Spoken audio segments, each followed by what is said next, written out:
अधिकार अधिनियम भारत की संसद के द्वारा पारित एक कानून है जो 12 अक्टूबर 2005 को लागू हुआ था। यह कानून नागरिक को जानने का अधिकार या सूचना लेने का अधिकार का हक भी देता है। तो इसी को लेकर के आज हमारे साथ स्टूडियो के अंदर एडवोकेट ताराचंद जांगिड़ मौजूद हैं। तो ताराचंद जी, आपका स्वागत है स्टूडियो के अंदर। ताराचंद जी, आज हम आरटीआई के बारे में बातचीत करने वाले हैं कि आखिरकार किस प्रकार से ये आरटीआई लगाई जाती है, कैसे इसकी धाराओं को लेकर के लोगों को जागरूक किया जाए और क्या कुछ इसके अंतर्गत देखने को मिल सकता है। तो आप सबसे पहले तो ये बताइए कि आखिरकार ये आरटीआई है क्या। देखिए, भारत के संविधान की अगर आप प्रियम्बल पढ़ें तो आपको देश के हर एक कानून का मूल जो है वही आपको मिलेगा। भारत का जो कॉन्स्टिट्यूशन है वो हम भारत के लोग से शुरू होता है, यानी इस देश में संविधान से लेकर देश के सारे ही कानून होते हैं वो जनता अपने आप के लिए लागू करती है थ्रू प्रॉपर चैनल, यानी थ्रू पार्लियामेंट। बिल्कुल।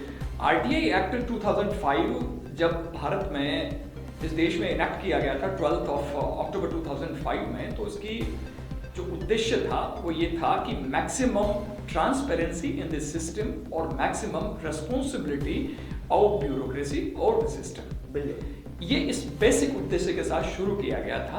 और एक्ट में बड़ी खूबसूरत चीजें हैं। मेरे ख्याल से भारत में जितने भी कानून हैं उनमें से पब्लिक फ्रेंडली अगर किसी कानून को देखा जाए तो आरटीआई एक्ट से बेहतर कोई दूसरा कानून नहीं है।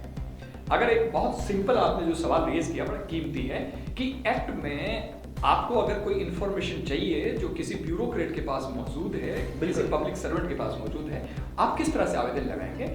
उस आवेदन के लिए मैं बहुत सरल बात में कह रहा हूं कि आरटीआई एक्ट की सेक्शन 4 और 5 पब्लिक सर्वेंट जो भी पीआईओ है उस पर एक रिस्पॉन्सिबिलिटी इंपोज करती है कि आप सूचना मांगने वाले हर एक भारत के नागरिक को मैक्सिमम असिस्ट करेंगे। मीन्स अगर एक लेमैन पहुंच गया जो अनपढ़ है वो कहे कि मुझे आपके ऑफिस का कोई रिकॉर्ड चाहिए, तो आपकी जिम्मेदारी है कि आप उसे बताएं कि आप आरटीआई एक्ट में ले सकते हैं। उसे एप्लीकेशन लिखना नहीं आता तो एप्लीकेशन भी पीआईओ खुद लिखेगा, उस पर सिग्नेचर करेगा या थंब इंप्रेशन लगाना चाहे तो उससे लगवाएगा, उसे कहेगा कि इसकी फीस 10 रुपए लगेगी, आप जमा करवा सकते हैं। यानी इतनी छोटी सी बात। और अगर आप पढ़े लिखे हैं तो उस पढ़े लिखे होने की कंडीशन में आप एक सादा एप्लीकेशन में केवल प्रेषित करके एड्रेस लिखते हैं, लोक सूचना अधिकारी फला फला कार्यालय और मुझे निम्न सूचना चाहिए 1 2 3 4 करके पॉइंट कर दें, नीचे आप सिग्नेचर कर दें और आवेदन शुल्क वहां कैश जमा कराते हैं या आईपीओ की शक्ल में जमा कराते हैं, या जिस तरह से कोई मॉडस ऑपरेंडी और मौजूद है, जैसे यहाँ ई ग्रास चालान मौजूद है राजस्थान में, या आप अगर एसएसओ आईडी के थ्रू डाल रहे हैं तो उसके थ्रू भी आप डाल सकते हैं। तो इस तरह की कंडीशन में आप बहुत सरल में सरलतम एप्लीकेशन, कोई निर्धारित फॉर्मेट की आवश्यकता नहीं है, आपके पास है तो भी अच्छा, नहीं है तो भी कोई बात नहीं। आपने बताया अभी कि किस प्रकार से जानकारी ले सकते हैं जी, लेकिन इसमें जानकारी आखिरकार कुछ लेने के लिए जैसे लोगों को अभी तक समझ में नहीं आता कि हम किस प्रकार की जानकारी चाहिए, क्या हम ऑफिस से संबंधित जानकारी ही ले सकते हैं या फिर किसी की पर्सनल जानकारी भी हमको चाहिए, तो क्या ऐसी भी इसमें कुछ धारणाएं बनी हुई हैं कि किसी की पर्सनल जानकारी के लिए भी आपको उसमें अलग से अपील करनी पड़ेगी? आरटीआई एक्ट में सेक्शन 8 है बिल्कुल, जो ये तय करती है कि कौन सी इंफॉर्मेशन आपको नहीं दी जा सकती। उसमें कई सब सेक्शंस हैं। पर्सनल इंफॉर्मेशन जो होती है वो सेक्शन 81J के तहत गवर्न होती है। और अब जो ट्रेंड है इस देश में वो इंफॉर्मेशन डिनाई करने के लिए मैक्सिमम ग्राउंड जिस सेक्शन का लिया जाता है वो सेक्शन 81J है। 81J में अगर आप ये पढ़ें तो ऐसी कोई इंफॉर्मेशन जिससे किसी भी व्यक्ति की निजता और व्यक्तिगत जीवन पर अननेसेसरी इन्वेजन होता है या अननेसेसरी आप उसको हैम्पर करते हैं तो आपको नहीं मिल सकती। अब अगर ये देखेंगे ऐसी कैसी इंफॉर्मेशन है तो उस सेक्शन को भी पढ़ने से पहले आपको उसका प्रोविजो पढ़ना पड़ेगा जो ये प्रोवाइड करता है कि ऐसी कोई इंफॉर्मेशन जो आप विधानमंडल को यानी विधानसभा, विधानमंडल या संसद को देने के लिए मना नहीं कर सकते, आम पब्लिक को भी देने के लिए मना नहीं कर सकते। तो पब्लिक सर्वेंट के पास ऐसी कोई भी इंफॉर्मेशन जो उसके ऑफिस में पर्टन करती है और अगर उसका सीनियर ऑफिसर उससे मांगे और थ्रू होते हुए मिनिस्ट्री होते हुए विधानसभा या पार्लियामेंट तक पहुंच सकती है, उस इंफॉर्मेशन को कॉमन आदमी को भी मिलने का हक है, उस बेस पर नहीं दी जा सकती। कुछ और सेक्शंस हैं जैसे अगर आदमी के कैरेक्टर से रिलेटेड कोई चीज है या उसकी फैमिली से रिलेटेड कोई इंफॉर्मेशन है तो उससे कोई लार्जर पब्लिक इंटरेस्ट अगर पैदा नहीं होता वो इंफॉर्मेशन किसी भी आदमी को नहीं दी जा सकती, बिल्कुल नहीं दी जा सकती। लेकिन ये जो सूचना का अधिकार अधिनियम है इसके अंतर्गत आखिरकार धाराएं कितनी हैं? देखिए आपको सवाल ये है कि उसमें कितनी काम की धाराएं हैं। बिल्कुल। अब जो आपके इंफॉर्मेशन काम की है उसमें सेक्शन 6 में आप एप्लीकेशन डालते हैं। सेक्शन 7 में ये प्रोविजन है कि पीआईओ आपके आवेदन को डिस्पोज कैसे करेगा।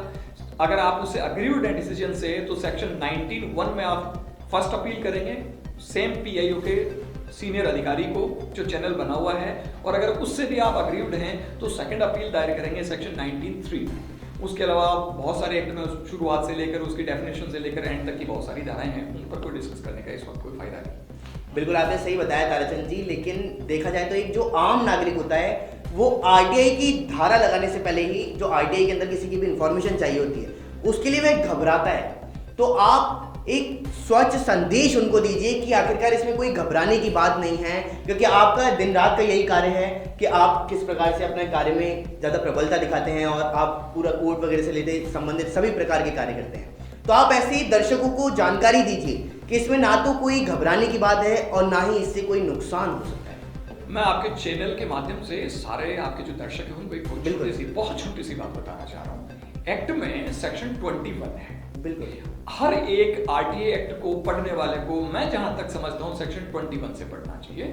सेक्शन 21 ये प्रोवाइड करती है कि आपके यहां किसी भी आपकी एप्लीकेशन को डील करने वाले पीआईओ को आपके साथ यानी किसी भी एप्लीकेंट के साथ सद्भाव पूर्वक व्यवहार करना पड़ेगा। सद्भाव का मतलब होता है इस देश में जितने कानून है यानी पर्टिकुलर आरटीए एक्ट में और उसके साथ जब पैरेलल चल रहे हैं उनमें जो कोई भी कानून किसी भी आम नागरिक के हित में काम कर रहा है आपको उस डायरेक्शन में काम करना पड़ेगा, यानी मैक्सिमम ट्रांसपेरेंसी एंड रिस्पॉन्सिबिलिटी आपको एंश्योर करनी पड़ेगी। घबराने जैसी क्या चीज है? आप 1 रुपए की माचिस खरीदते हैं, उसमें से 12-12.5% आप टैक्स गवर्नमेंट को देते हैं, वो कलेक्ट होता है, पब्लिक मनी पैदा होती है, उसको ही सरकार खर्च करती है। तो जब पैसा आपका है तो आपका पैसा कहां खर्च हो रहा है, एक एक पेनी आपकी कहां खर्च हो रही है, बिल्कुल ये जानने का हक आम आदमी को। घबराएं क्यों? आपने बिल्कुल सही तरीके से बताया कि किस प्रकार से आम नागरिक को घबराने की जरूरत नहीं है। लेकिन इसमें एक बड़ा सवाल तो ये खड़ा हो रहा है कि ये जो आरटीआई की धाराएं लगाई जा रही हैं, इन धाराओं को लगाने के लिए आखिरकार क्या एक एडवोकेट की जरूरत होती है या फिर ये एक आम नागरिक अपनी खुद की आधार पर भी ये सब कुछ कर सकता है? बिल्कुल किसी एडवोकेट की, किसी लीगल प्रोफेशनल की आपको किसी तरह की कोई आवश्यकता नहीं है। अगर आपको धाराएं नहीं भी पता है, बिल्कुल मैंने सबसे बहुत पहले मेंशन किया कि पब्लिक सर्वेंट का आप नाम लिख दें, प्रेषित श्री फला फला ये कार्यालय और मुझे आपके कार्यालय से ये सूचना चाहिए। आपको ना तो कोई धारा मेंशन करने की जरूरत है और ना ही किसी तरह की कोई लीगल एक्सपर्ट करने की जरूरत है। अगर आप अपील करते हैं तो अपीली अधिकारी को नाम लिखेंगे, श्रीमान प्रथम अपीली अधिकारी। आपको उसकी डेजिग्नेशन नहीं पता तो भी कहते हैं साहब मैंने इन्फॉर्मेशन मांगी, इन्होंने मुझे नहीं दी, इसलिए मुझे इन्फॉर्मेशन दिलाएं। कोई एक्सपर्ट काम करने की जरूरत नहीं है। आपके प्रथम अपीली अधिकारी और सेकंड अपीली अधिकारी यानी जो माननीय स्टेट आयोग हैं या केंद्रीय सूचना आयोग हैं, वो आरटीआई एक्ट के गार्जियन हैं और ये उनकी ड्यूटी बनती है कि एक्ट के पर प्रोविजो आपके हक में वो खुद आपकी ओर से पैरवी करें। किसी एक्सपर्ट की आपको कोई आवश्यकता नहीं। तो ये तो था हमारे साथ में एडवोकेट ताराचंद जांगेड़ का कहना है कि किसी भी प्रकार की समस्या आरटीआई को लेकर के आम नागरिक को नहीं आ सकती है। बिल्कुल। तो फिलहाल इस रिपोर्ट के अंदर तो इतना ही। बने रहिए न्यूज़ 19 के साथ। नमस्कार।